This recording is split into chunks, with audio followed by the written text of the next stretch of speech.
ರೇಣುಕಾಸ್ವಾಮಿಯವ್ರ ವಿಷಯದಲ್ಲಿ ರೇಣುಕಾಸ್ವಾಮಿಯವರು ಕೆಟ್ಟದಾಗಿ ಮೆಸೇಜ್ ಕಳಿಸಿದ್ರೆ ಅವ್ರು ತಪ್ಪದು. ಆದರೆ ದರ್ಶನ್ ಅವರು ಅವ್ರ ಹಿಂಬಾಲಕರಾಗಲಿ ಆ ಒಂದು ಸಣ್ಣ ವಿಷಯಕ್ಕೆ ಕೊಲೆ ಮಾಡುವಂಥ ಮಟ್ಟಕ್ಕೆ ಹೋಗಬಾರ್ದಿತ್ತು. ಅದೇನು ಗುಬ್ಬಿ ಮೇಲೆ ಬ್ರಹ್ಮಾಸ್ತ್ರ ತೋರಿಸ್ದಂಗೆ ಆಯಿತು.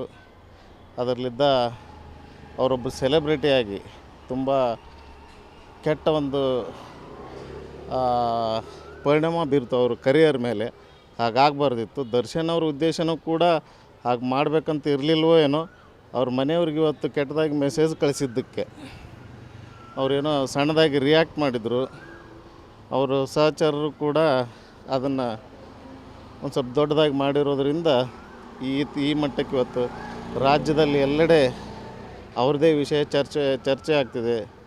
ಇವತ್ತು ಜನಸಾಮಾನ್ಯರೆಲ್ಲರೂ ಈ ಚಿತ್ರರಂಗದವ್ರನ್ನ ಬೆಂಬಲಿಸಲಿಕ್ಕೂ ಕೂಡ ಹೆದರುವಂಥ ಪರಿಸ್ಥಿತಿ ಬಂದಿದೆ. ಹೀಗಾಗಬಾರ್ದಿತ್ತು. ಇನ್ನು ಮುಂದಾದರೂ ಕೂಡ ಯಾರೇ ಸೆಲೆಬ್ರಿಟಿಗಳಾಗಲಿ ಯಾರೇ ಆಗಲಿ ಹೆಣ್ಮಕ್ಳ ವಿಷಯದಲ್ಲಿ ಗೌರವ ಇರಲಿ.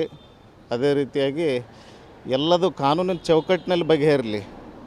ಅದು ಕಾನೂನಿನ ಕೈ ತೊಗೊಳ್ತಕ್ಕಂಥ ಕೆಲಸ ಯಾರೂ ಮಾಡಬಾರ್ದು ಅಂತೇಳಿ ಈ ಸಂದರ್ಭದಲ್ಲಿ ಮನವಿಯನ್ನು ಮಾಡ್ಕೊಳ್ತೀನಿ. ಗ್ಯಾರಂಟಿ ನ್ಯೂಸ್, ಸುದ್ದಿ ಖಚಿತ, ನ್ಯಾಯ ನಿಶ್ಚಿತ.